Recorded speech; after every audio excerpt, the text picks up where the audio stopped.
Vamos a orar un momentito, por favor, si es tan amable, hermano. Cierre sus ojos.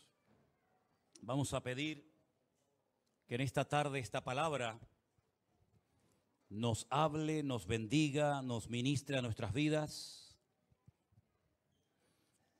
Porque el Señor siempre habla a través de su hermosa palabra. ¿Sí, hermanos? Siempre, siempre. Nosotros lo que queremos, Señor, pedirte en este momento que tú nos ministres y nos hables a través de ella, que podamos ser bendecidos, edificados, Señor, en la fe, y que este tema que vamos a tocar en esta tarde, Señor, abra nuestros ojos y traiga crecimiento y madurez espiritual a nuestras vidas. Te damos gracias, Señor, por tu palabra hermosa. Te pedimos que tú la uses para hablar a nuestras vidas. Te lo pedimos en el nombre de Jesús. Amén y amén. Hay tres porciones que yo voy a leer en esta tarde. Una se encuentra en el Evangelio según San Juan, capítulo 1. La otra porción se encontraría en la carta de Pablo a los Romanos. Y la otra y última porción se encontraría en la carta de Pablo a los Gálatas. Si nosotros comenzamos a leer la Biblia desde el tiempo que salió precisamente el pueblo de Israel de la esclavitud en Egipto, nos vamos a dar cuenta que a los 50 días de aquella salida milagrosa, Moisés sube a lo alto de una montaña que la conocemos con el nombre del Monte Sinaí, donde está durante 40 días y 40 noches en plena comunión con Dios, orando, ayunando y recibiendo palabra para después, al bajar del monte, transmitírsela y enseñársela al pueblo. Me llama mucho la atención que eran esclavos, pero no eran analfabetos. Nunca ha habido analfabetos en el pueblo de Israel, porque desde su más tierna infancia, prácticamente desde el hogar, los niños aprenden a leer y a escribir con sus padres con la palabra de Dios en la mano. Y fíjense, Dios le da un regalo maravilloso al pueblo de Israel que lo conocemos como la ley, la Torá. Algunos a veces me escriben y me preguntan, ¿y dónde puedo encontrar esos libros? ¿Dónde puedo comprar la ley de Moisés? Digo, la tiene en la Biblia, hermano. Los primeros 5 libros de la Biblia, que se conocen como el Pentateuco, son los libros de la ley de Moisés. Génesis, Éxodo, Levítico, Números y Deuteronomio. Esos son los 5 libros de la ley, escritos por Moisés. En esos libros encontramos un total de 613 mandamientos. 613 mandamientos que iban a regir al pueblo de Israel hasta que viniera el Mesías. 613 mandamientos que humanamente hablando eran prácticamente imposibles cumplirlos todos. En la ley que fue dada por Moisés no hay gracia, no hay misericordia. En la ley el que la hace, la paga. En la ley es el ojo por ojo y diente por diente.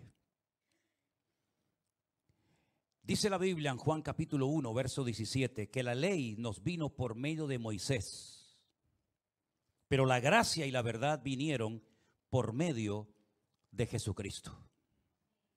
Encontramos 3 aspectos fundamentales de la ley, y es la ley y la gracia, la ley y la justicia, y la ley y la promesa. Son 3 aspectos importantes que vamos a ver en esta tarde referente a este tema. La ley fue un instrumento que el Señor utilizó durante siglos para guiar al pueblo de Israel y protegerlo de alguna manera de todas las malas costumbres y de todas las terribles prácticas que llevaban a cabo los pueblos que les rodeaban. Ellos tenían que guardarse moral y espiritualmente. Ellos tenían que marcar una diferencia. Al fin y al cabo era el único pueblo en el mundo que en aquel momento creía en un solo Dios. Todos los demás pueblos que les rodeaban eran politeístas. El único pueblo que adoraba a un solo Dios eran ellos, era el pueblo de Israel. Y Dios había prometido ya desde el libro del Génesis capítulo 3 que algún día vendría un Mesías, un libertador que haría una obra en sus vidas que libertaría y iba a redimir al mundo de sus pecados, y ese libertador o Mesías sabemos quién fue, ¿verdad? Nuestro Señor Jesucristo. Pero hasta que viniera el Mesías era necesario que el pueblo se comportara bien, que no se contaminara con las costumbres y con las prácticas y con las religiones paganas de su época. Por eso ellos tenían fiestas diferentes, costumbres diferentes, un régimen de comidas completamente diferentes. Ellos vestían de una forma diferente, ellos tenían leyes completamente diferentes, porque ellos tenían que marcar una diferencia. Y para eso sirvió la ley, para que ellos interiorizaran que eran un pueblo escogido, un pueblo diferente a los demás pueblos. Y la ley fue el instrumento que Dios iba a utilizar para proteger de alguna manera a ese pueblo hasta que viniera el Mesías. Pero la ley además también sirvió para que todo el mundo de Israel supiera que todos eran pecadores. Porque la ley siempre iba a señalar en dirección al pecado de la persona que lo cometiera. Y desde el más grande hasta el más pequeño, nadie se escapaba. Todos eran pecadores y la ley lo dejaba muy claro. Y no solamente la ley indicaba que todo el pueblo era pecador, sino también hablaba de las consecuencias que vendrían por el hecho de pecar y de apartarse de los caminos del Señor. Todo eso lo iban a encontrar en la ley. Y finalmente en la ley se iban a dar cuenta de que eran totalmente incapaces de cumplir con las exigencias y con las expectativas que Dios tenía para cada uno de ellos. Así que en cierto sentido podríamos decir que la ley era como un espejo que reflejaba la realidad del hombre en su relación con Dios. Un espejo que reflejaba la realidad de sus vidas.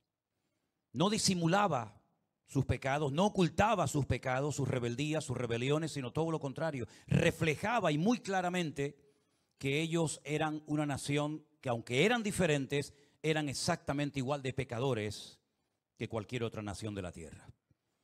Lo que me llama la atención es que esas leyes, esos mandamientos, esos decretos, esos estatutos no fueron escritos en papel, en pergaminos, sino en piedra.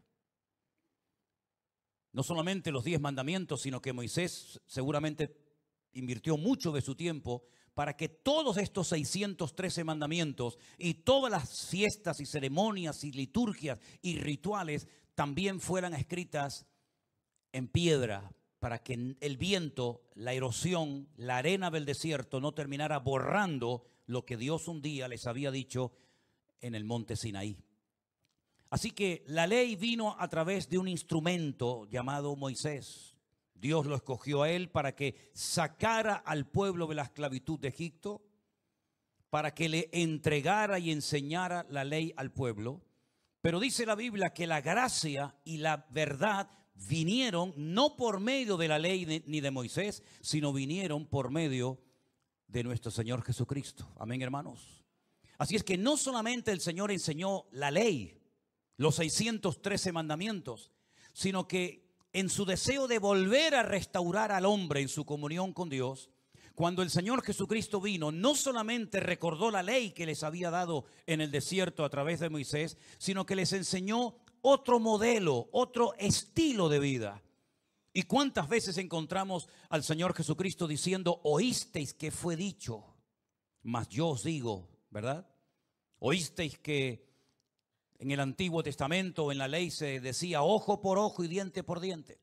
Mas yo os digo, amad a vuestros enemigos, perdonad a los que os ofenden, etcétera, etcétera. Así que el Señor da un paso más en ese anhelo, en ese deseo que Dios tenía de volver a restaurar la comunión del hombre con su Dios. Ahora, si nosotros nos vamos, por ejemplo, al libro de... en el Nuevo Testamento también, el libro de Romanos, en el capítulo 3, encontramos otro aspecto muy importante de la ley, y es el tema de la ley y la justicia de Dios. ¿Cuántas veces hemos hablado del amor de Dios? Y no hacemos mal en hablar del amor de Dios, porque dice la Biblia que Dios es amor. Pero también hay que recordarle a la gente que Dios es justo, un juez justo.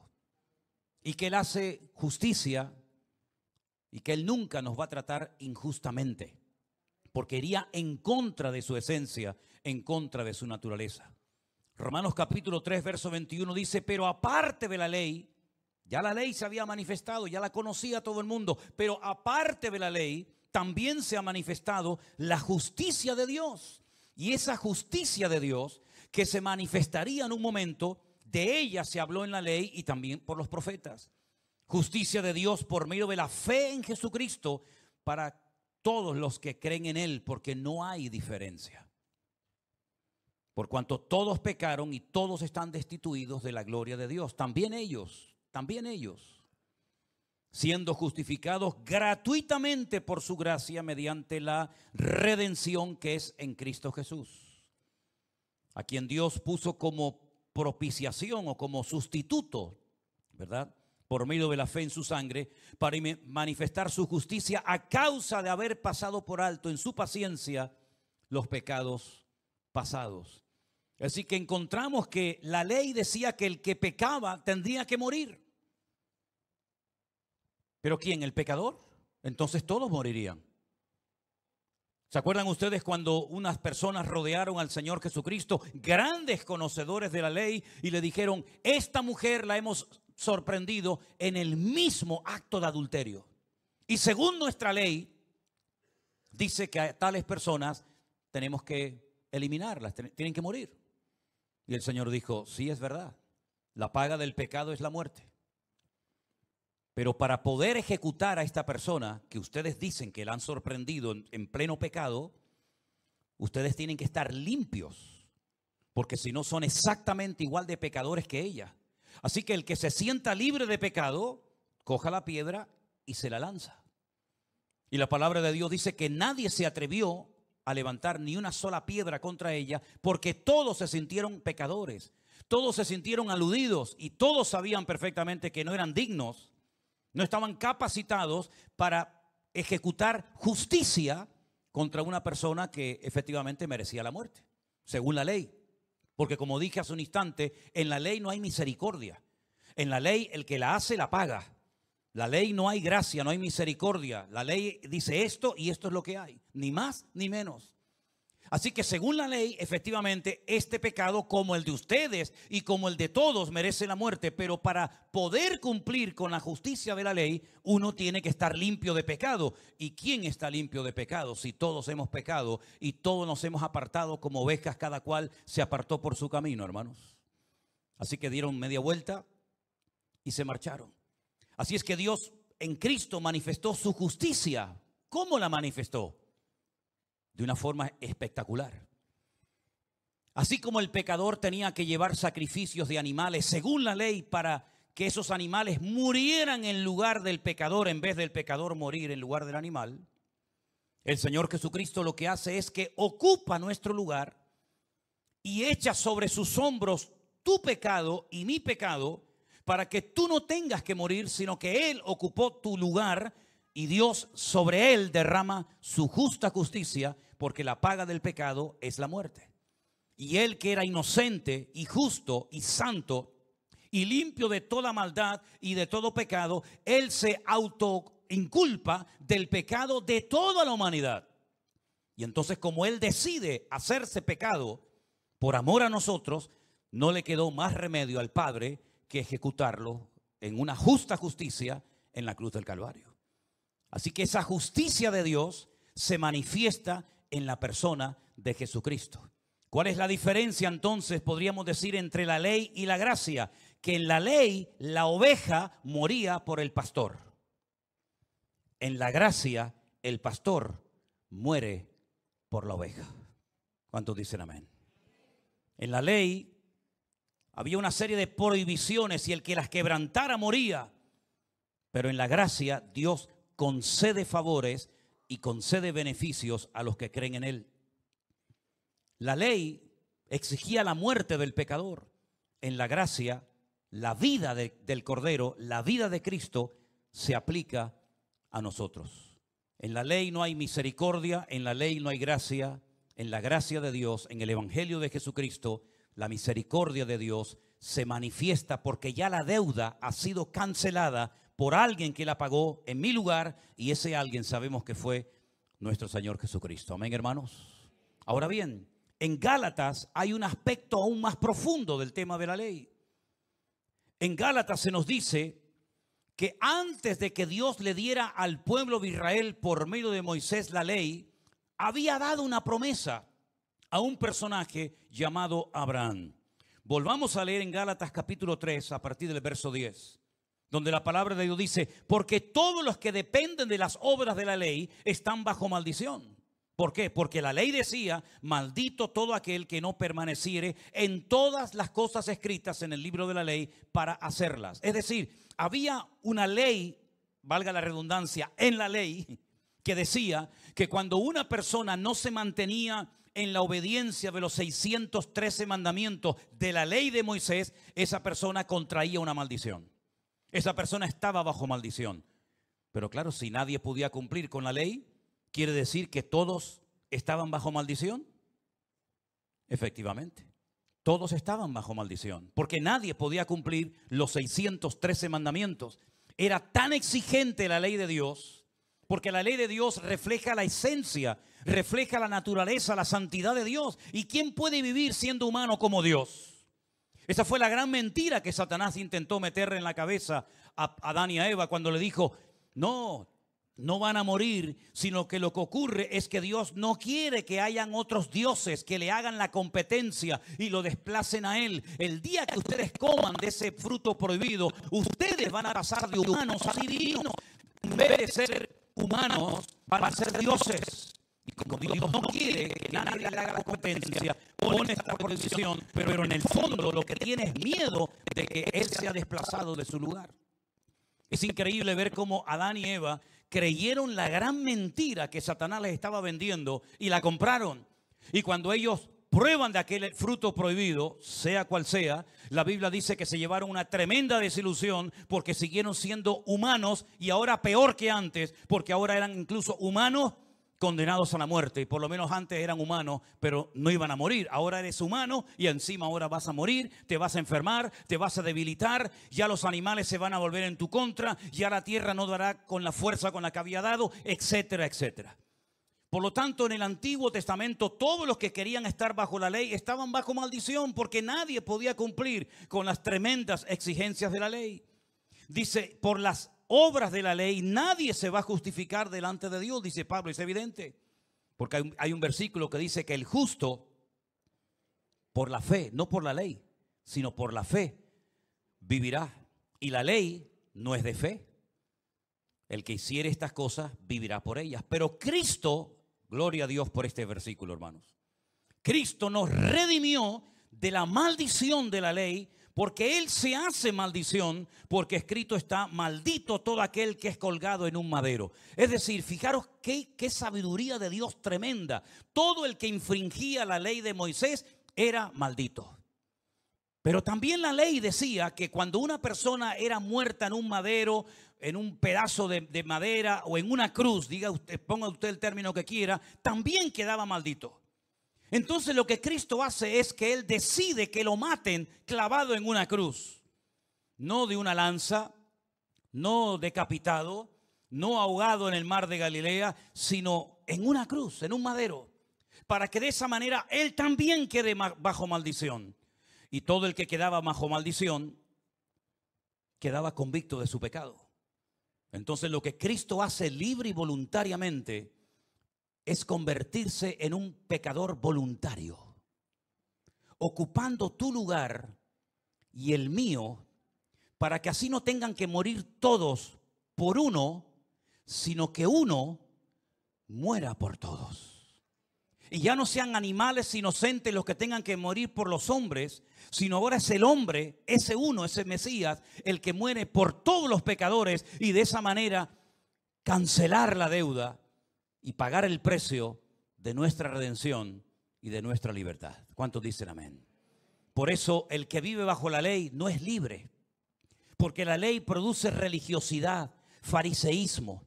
La ley incluso hasta motiva, sin querer, el orgullo, porque cuando eres capaz de cumplir con un montón de cosas, puede ser que presumas y digas, yo he cumplido con esto. De hecho, hay una historia en la Biblia de un hombre que sube al templo a orar y en vez de alabar a Dios, en vez de glorificar al Señor, en vez de darle gracias al Señor por todo lo que el Señor ha hecho por él, lo que hace es todo lo contrario. Él comienza a presumir de lo que él ha hecho para Dios. He ayunado, he diezmado, he hecho esto, he hecho lo otro. Y en vez de reconocerse indigno e incapaz, lo que hace es que presume de que ha cumplido con una serie de cosas de la ley. Y dice la Biblia que bajó a su casa sin ser justificado por el Señor. Porque todo el que se exalta será humillado y el que se humilla será enaltecido.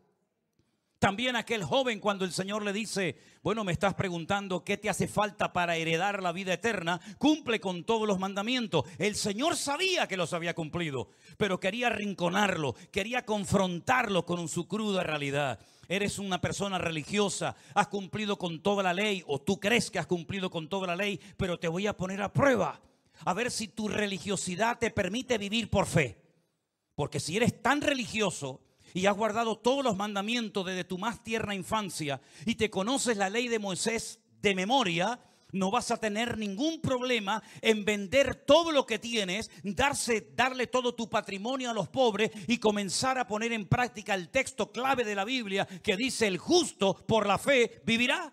No te tiene que costar a ti ser un hombre de fe, porque tú sabes el Dios que tú adoras. Y dice la Biblia que se fue muy triste, porque su religiosidad, su orgullo religioso le impedía vivir por fe en la libertad gloriosa de los hijos de Dios, que ya no dependen de nada ni de nadie, porque esa es la verdadera libertad. La verdadera libertad es cuando tú te puedes levantar por la mañana y no dependes de nada ni de nadie para ser feliz. ¿Crees que es feliz el alcohólico que se levanta por la mañana y en lo primero que piensa es en cómo consigo dinero para emborracharme hoy? ¿O el drogadicto que se levanta a ver cómo consigo las dosis necesarias para poder paliar mi necesidad? Son auténticos esclavos. Pero la persona cuando se levanta por la mañana y puede decir: gloria a Dios, no necesito de nada ni de nadie para tener paz en mi corazón, esa persona es verdaderamente libre. Y Cristo lo que quería era traer libertad a ese corazón que era un esclavo de su religiosidad, porque lo que estaba haciendo es que estaba engordando, estaba potenciando su ego. Él se creía religioso, se creía digno y presumía delante de los demás: todo esto lo he guardado desde mi juventud, como diciendo, a mí no me hace falta de nada. Entonces, ¿para qué vienes a mí?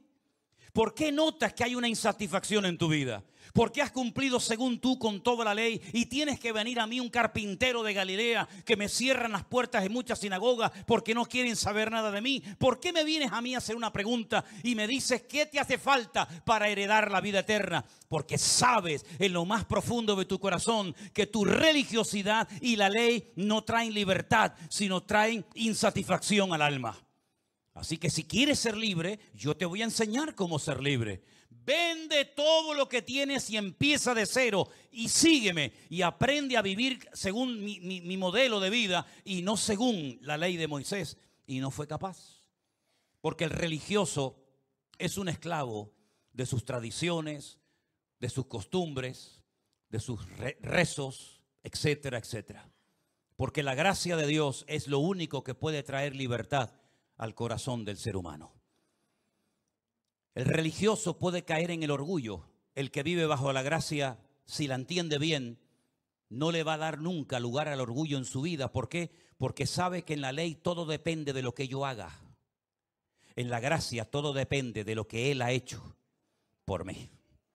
Yo no tengo méritos. En la ley sí tengo méritos. He ayunado, he diezmado, he ofrendado, he hecho esto. Entonces yo tengo un mérito. Yo puedo llegar a presumir y a sentirme superior a los demás y a menospreciar a los demás porque mi ego se ha entronizado. Mi ego es el que controla mi vida.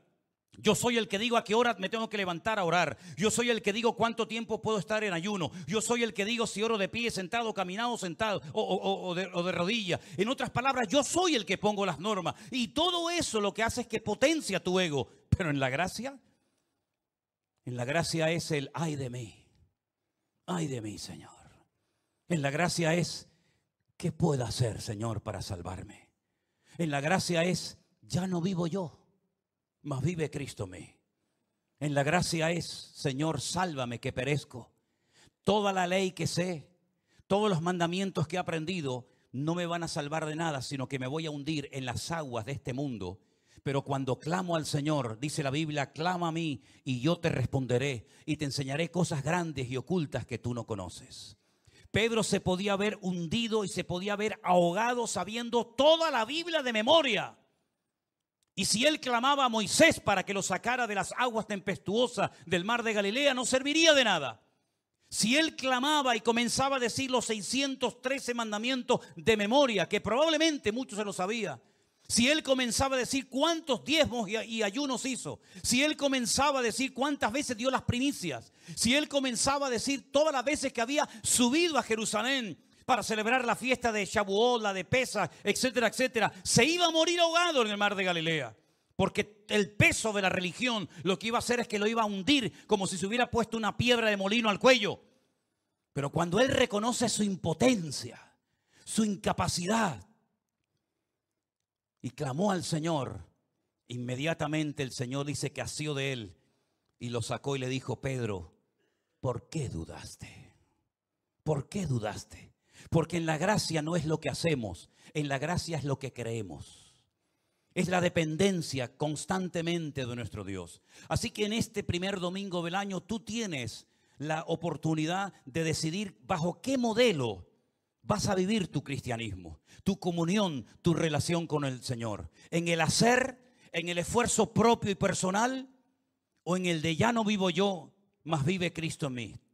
Hoy tú tienes la capacidad y tienes que tomar la decisión. ¿Qué tipo de relación tú vas a desarrollar con el Señor? Si vas a ir acumulando tesoros y glorias personales y en un momento determinado ponerlas encima de una mesa como diciendo, pues ya no hago esto, no hago lo otro, no hago esto, no hago esto, hice lo otro. O vas a decir, Señor, de nada sirve lo que yo haga.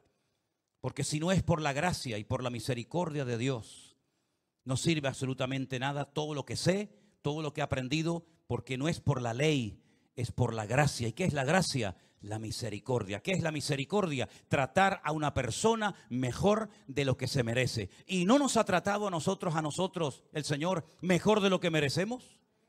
¿Quién puede decir a mí el Señor no me ha tratado como yo me merecía? Bueno, si el Señor nos hubiera tratado a nosotros como nos merecíamos, probablemente ninguno de nosotros estaría muerto, estaría vivo, todos estaríamos muertos. Pero Él ha aplicado su misericordia en nosotros, de tal manera que hoy nos permite alabarle. Hoy nos permite tomar pan y vino y no caer muertos en su presencia en pleno culto. Hoy nos permite el Señor decir gloria a Dios. Hoy nos permite el Señor decir soy un hijo de Dios. Tengo mi nombre escrito en el libro de la vida y no caer muerto ni fulminado al instante. Porque el Señor ya no escribe su ley en piedras. El Señor dice que ha escrito su palabra en sus corazones. Porque en la ley de Moisés se escribía en piedra, en el Nuevo Testamento, bajo el Nuevo Pacto, se escribe en corazones de carne. En el Antiguo Testamento se quitaba el prepucio en la circuncisión en el varón. En el Nuevo Testamento se circuncida el alma, se circuncida el espíritu, el corazón de la persona, para que la persona no dependa de sí mismo, sino dependa única y exclusivamente del Señor. ¿Cuántos dicen amén? Dice la Biblia, versículo 14, para que Cristo Jesús, la bendición de Abraham, alcanzase a los gentiles, a fin de que por la fe recibiésemos la promesa del Espíritu. En la ley de Moisés, en el Antiguo Testamento, Pablo dice que había una ley interna que no se veía. Claro, la ley de Moisés te la podían enseñar, mira, aquí está. Pero había una ley interna que operaba dentro de la naturaleza humana, que él la llama la ley de la carne. Y dice que aunque tú quisieras esforzarte y aunque tú quisieras agradar a Dios, nunca ibas a poder hacerlo. Porque la ley de la carne estaba dentro de tus miembros y es como la ley de la gravedad. La ley de la gravedad, creas o no en ella, existe. La ley de la gravedad hace que estemos ahora mismo sentados y no salgamos volando y salgamos de este culto, de este templo, de esta iglesia, volando, porque es algo que nos atrae constantemente, nos tira hacia abajo. Y esa es la ley de la carne, una ley que nos tira hacia abajo, Una ley que quieres agradar a Dios, pero siempre hay algo que haces mal. Una ley que te impide agradar a Dios según las exigencias y las expectativas de Dios. Pero dice Pablo, pero hay otra ley que si quieres es mucho más poderosa que la ley de la carne, que es como la de la gravedad, que atrae hacia abajo. Es la ley del espíritu de vida. Y es una ley que dice que cuando el espíritu de aquel que murió y resucitó al tercer día, cuando el espíritu que estaba en él entra dentro de ti, ese espíritu te eleva y ese espíritu te levanta y te permite vivir en victoria todos los días de tu vida. En una libertad, no en un libertinaje, sino en una libertad que te permite superar esa ley terrible que es la ley de la gravedad.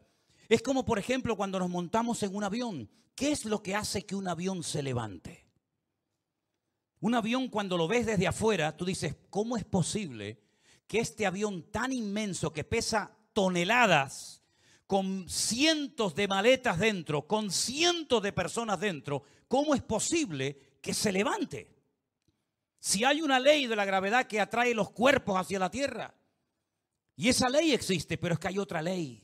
Y es que cuando el avión comienza a coger velocidad por la pista y está siendo atraído por la ley de la gravedad, en cuanto levanta el morro, en cuanto levanta la parte delante del avión y abre las alas, lo que hace es otra ley, lo levanta del suelo, y los motores lo que hacen es que lo impulsan hacia adelante. Ha negado, se ha quebrantado la ley de la gravedad. No, sigue existiendo. Pero hay otra ley más fuerte, y es que cuando el piloto levanta el morro del avión, el aire lo que hace es que levanta el avión hacia arriba y no se queda ahí flotando, sino que los motores lo que hacen es que lo impulsan y lo llevan a otras direcciones. ¿Acaso cuando nos convertimos la ley del pecado quedó anulada? No, sigue estando ahí. La carne será carne toda la vida. Por eso Pablo dijo en Romanos 8, los que son de la carne, ¿en qué piensan? En las cosas de la carne. Pero los que son del Espíritu, ¿en qué piensan? En las cosas del Espíritu. Es decir, no es que el pecado ha desaparecido, al contrario, cada vez hay más pecado en el mundo, ¿sí o no, hermanos? La maldad va a ser multiplicada. Entonces, si la maldad se va a multiplicar y no va a menguar, ¿cómo vamos a poder vivir nosotros en victoria? Si ya nos cuesta vivir en victoria con la maldad que hay, si encima tú me dices que se va a multiplicar, entonces cada vez se va a hacer más difícil. Pero es que dice la Biblia, hay otra ley, que donde abunda el pecado, sobreabunda la gracia. Es decir, habrá un montón de pecado, habrá violencia, habrá agresividad, como los días de Noé, escuchamos el día jueves en el mensaje.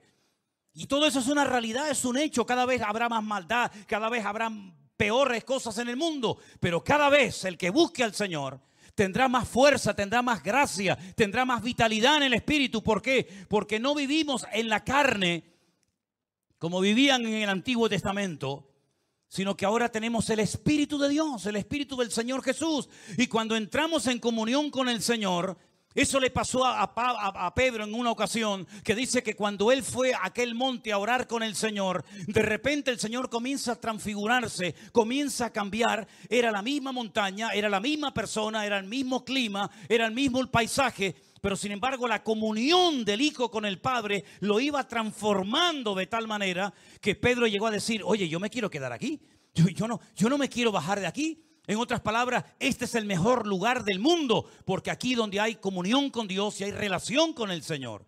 Entonces lo que nosotros tenemos que hacer no es quejarnos de cómo está el mundo va a ir de mal en peor, hermanos, así de claro. Lo que tenemos cada vez es que buscar más de Dios. Porque buscando más de Dios vamos a poder contrarrestar la fuerza de gravedad, el pecado que nos tira hacia abajo. Y estando llenos del Señor, si hemos resucitado con Cristo, ponemos la mirada en las cosas de arriba, nos sentamos arriba y miramos el mundo de arriba para abajo y no de abajo para arriba. Y vamos a poder vivir en victoria y por encima de las circunstancias. Y vamos a poder mantenernos firmes en el Señor y vamos a poder marcar una diferencia. Pero no porque nosotros nos proponemos con mucha fuerza de voluntad, porque la fuerza de voluntad no sirve para nada en este mundo espiritual, sino es con mi espíritu, dice el Señor. ¿Cuántos dicen amén? Así que mis queridos hermanos, cuando El apóstol Pablo se enteraba de que venía gente de Jerusalén y se metían en las iglesias y le decían a los recién convertidos, no, no, no, esto de la gracia está muy bonito, esto del evangelio está muy novedoso, pero hay que volver a la ley. Hay que volver a la circuncisión, hay que volver a los rituales, hay que volver a la ceremonia, hay que volver. Entonces se celebró un primer concilio y entonces allí va Pablo, Santiago, Pedro y dicen, pero ¿qué estáis haciendo? Por favor, nosotros no vamos a poner esta carga porque esto es una auténtica carga sobre la vida de los recién convertidos. Nosotros lo que tenemos que enseñarles a la gente a vivir en la libertad gloriosa de los hijos del Señor, porque ni ustedes, ni nosotros, ni nuestros antepasados fueron capaces de cumplir con las expectativas de Dios en la ley. Porque la ley es perfecta, pero el hombre es imperfecto. La ley es buena, pero el hombre es malo. El hombre no tiene capacidad interior para poder vivir a ese nivel. Entonces Dios lo que hace es invierte el orden. La ley le decía al hombre, sube, sube, mira, ahí está Dios. Sube, pórtate bien, perdona, sacrificio, ofrenda, diezmo, sube, sube. Y nunca llegaba. Entonces Dios dice, vamos a hacerlo al revés. En vez de que ellos suban a nuestra altura, que nunca lo van a conseguir, baja. Métete en sus cuerpos, en sus vidas, y que suban con tu ayuda y con tu bendición a nuestra presencia. Y por eso, mis queridos hermanos, cuando uno entiende el evangelio de Jesucristo, qué ley ni san ley, qué mandamientos ni san mandamientos. Cuando le dijeron al Señor, Señor, y para ti, de todos los mandamientos que tenemos, que son 613, ¿cuál es el más importante? Para tentarlo, ¿no? Siempre venían para tentarlo.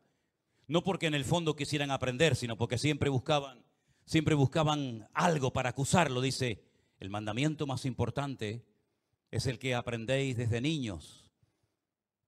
Amarás al Señor tu Dios con toda tu alma, con todo tu corazón y con todas tus fuerzas.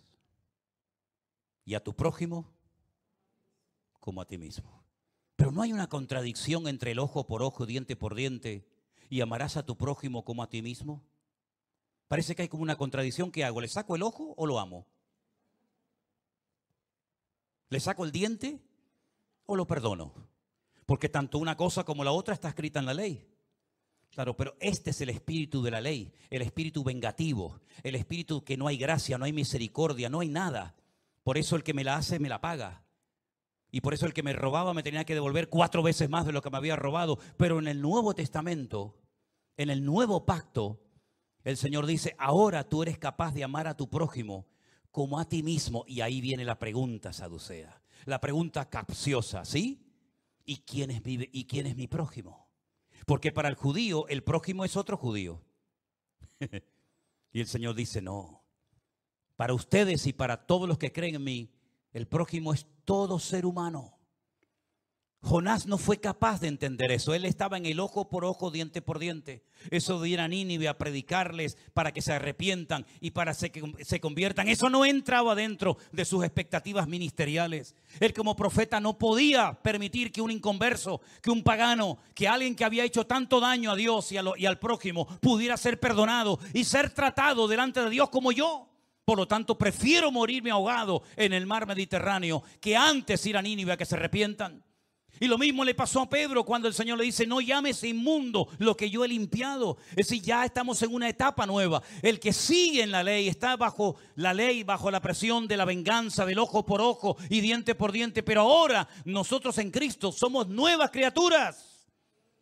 Y por eso dice, mía es la venganza, yo pagaré, dice el Señor.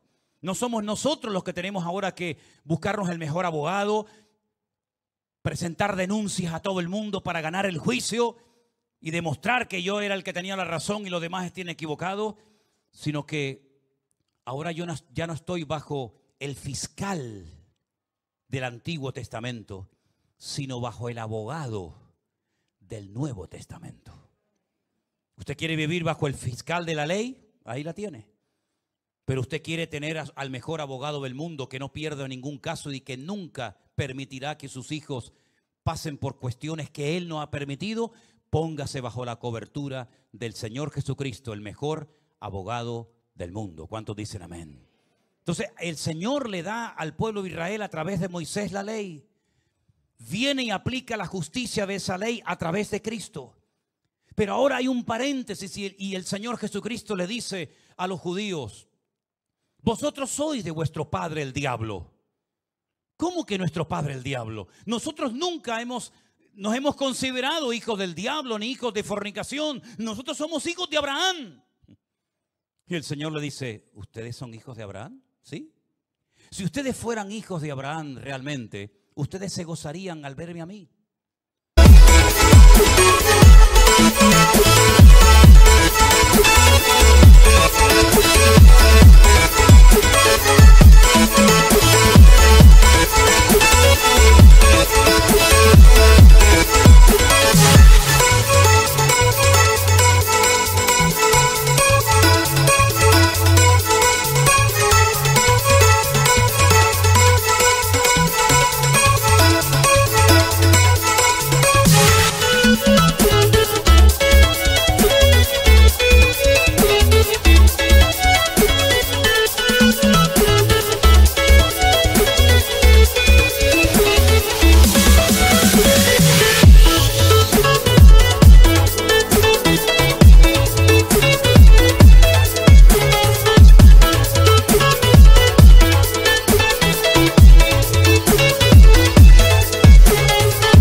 Porque Abraham vio mis días y se gozó. Y le dicen: ¿Abraham te vio a ti? ¿Abraham te conoció a ti? ¿Abraham habló contigo si no tienes ni 40 años? Pero no entendían, porque la ley te ciega. La ley te impide ver más allá de la letra. Por eso dice que la letra en sí mismo mata, pero el espíritu da vida. No podían entender que al Mesías que tenían delante de sus narices era un ser eterno, humanado, encarnado, ¿verdad? Y por eso el Señor Jesucristo habla de Abraham y le dice: él vio mis días y se gozó. ¿Cómo vio los días del Señor Jesucristo a Abraham? Cuando el Señor Jesucristo le dijo: en ti serán benditas todas las naciones de la tierra. Y hablaba de una restauración, hablaba de un redentor en el futuro. Y después vino la ley, pero la promesa fue antes de la ley. No se olviden de esto, es muy importante. Primero fue la promesa a Abraham, y después vino la ley, y después vino el Mesías. Y cuando viene el Mesías dice: no se olviden que antes de la ley había un hombre que yo lo llamaba mi amigo.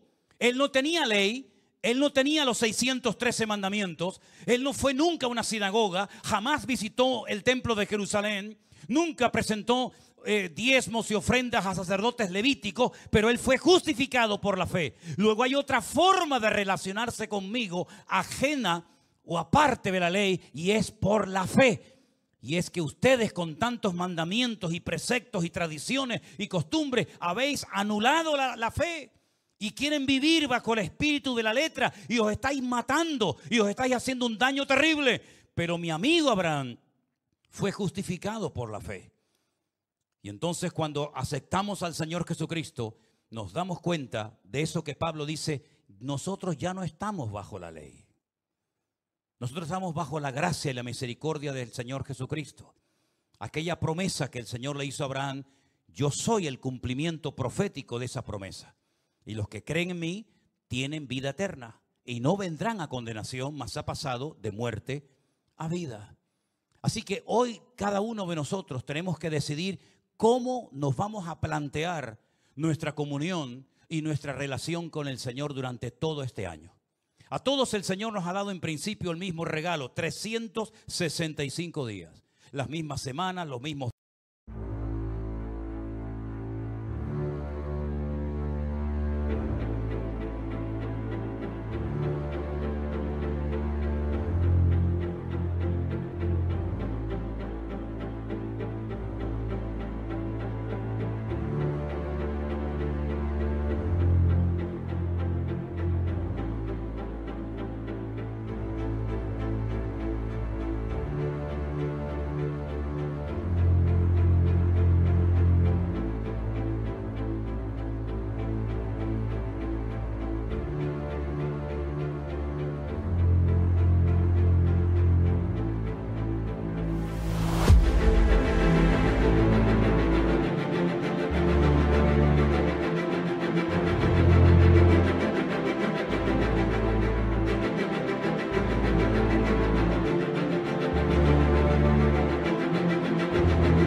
días, los mismos meses, a todos exactamente igual. Pero cada uno de nosotros, como seres individuales, tenemos que tomar la decisión: ¿cómo voy a vivir mi relación con Dios? ¿Bajo la presión de la ley, normas y preceptos y cumplimientos, o en esa libertad gloriosa donde el Espíritu de Dios habla a mi corazón, me confirma a través de su palabra su verdad, y cuando me reúno con mis hermanos puedo compartir las virtudes de aquel que me llamó de las tinieblas a su luz admirable? ¿Cuántos dicen amén? Cierra tus ojos en esta noche, mi querido hermano y amigo. Recuerda esto: en la ley la oveja moría por el pastor, en la gracia el pastor muere por la oveja. Aleluya. Yo he venido a daros vida y vida en abundancia. En la ley se condenaba al pecador. En la gracia, a través de los méritos de Cristo, se justifica, se perdona al pecador. El ministerio del Antiguo Testamento era una sombra de lo que vendría en el nuevo pacto. Y Cristo es el cumplimiento de aquellas promesas dadas a los patriarcas en el Antiguo Testamento. Hermanos queridos, gócese en esta tarde de estar bajo este nuevo pacto, dándole toda la gloria y la honra a nuestro buen Dios. Aleluya. Bendito sea tu nombre, Dios. Gracias, Señor Jesús. Yo voy a pedir a los pastores que están aquí en esta tarde que suban aquí a la plataforma y juntos vamos a alabar a nuestro Dios. Nos ponemos todos de pie, mis queridos hermanos. Gracias, Señor Jesús. Ellos estarán orando en este momento por todos y cada uno de nosotros, por nuestras familias, nuestros trabajos, nuestros hijos, para que podamos tener un año victorioso y bendecido. Cada uno de ellos va a estar pasando aquí para orar. Aleluya. Gracias, Jesús. Padre, te damos gracias. Gracias, Señor, gracias. Gracias, Señor, infinitas gracias por tu gracia redentora y salvadora. Gracias, Señor, porque tu palabra dice que estaba lleno de gracia y de verdad, Dios mío. Señor, y queremos poner nuestras vidas delante de ti, nuestras familias, nuestros familiares, nuestros seres queridos, aquellos, Señor, que no te conocen, que tengan un encuentro contigo, Dios mío. Que los ojos espirituales se abran a estas realidades, que las escamas se caigan y los oídos se destapen. Señor, ponemos en tus manos nuestras vidas, todo lo que tiene que ver con nosotros, nuestros hijos, nuestra familia. Señor, en el nombre de Jesús, los matrimonios. Señor, que se vea tu gloria, que se vea tu poder, Dios mío, ministrando y tocando, Señor. En el nombre de Jesús de Nazaret, Dios mío. En el nombre de Jesús de Nazaret, Señor, que tu mano esté extendida sobre nuestras vidas, sobre nosotros, Señor, sobre toda nuestra familia, Padre. Guárdanos en este año, Señor, y llévanos a niveles mayores en comunión contigo, porque la comunión íntima tuya es con los que te temen, Dios mío. En el nombre de Jesús, Dios mío, gracias te damos, Señor. Bendice nuestras vidas desde ahora y para siempre. En el nombre de Jesús. Amén y amén. Amado Padre Celestial, gracias por tu presencia en este lugar, Señor. Gracias por tu bendita palabra, Señor. Esa palabra, Señor, como dice tu palabra, que es la verdad y traerá libertad, Señor, a todo aquel que cree en ella, Señor. Padre, te pedimos y rogamos que este año, Señor, sea un año de bendición, un año donde tú vas a tocar tantos corazones de piedra, Señor, y lo harás sensible a tu voz, Dios mío santo, Señor. Aquellos familiares que llevamos tiempo, Señor, orando por ellos, Señor, este año veremos los frutos de esas oraciones, Dios mío santo. Glorifícate, toca, Señor, cada una de esas vidas, cada una de esas almas, Dios mío.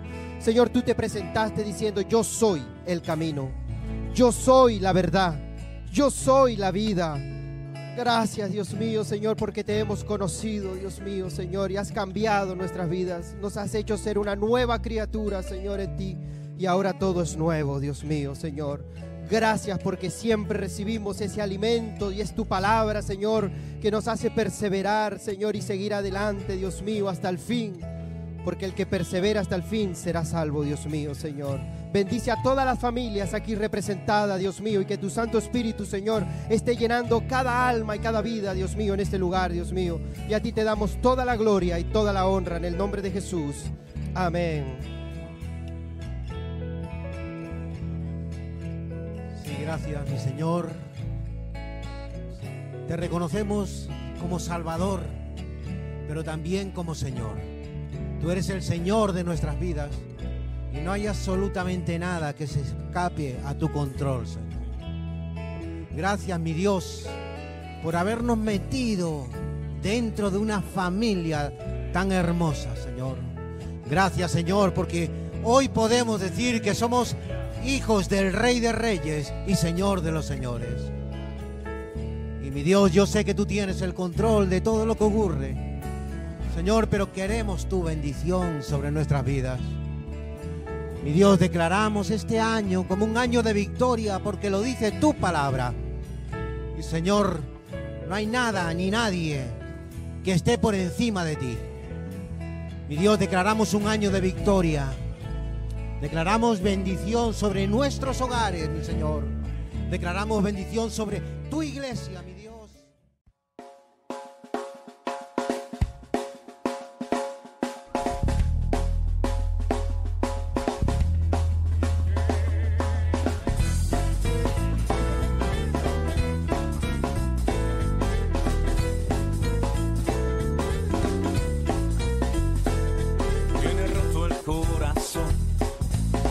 Sufrir y llorar, tienes que aprender a descansar en Dios.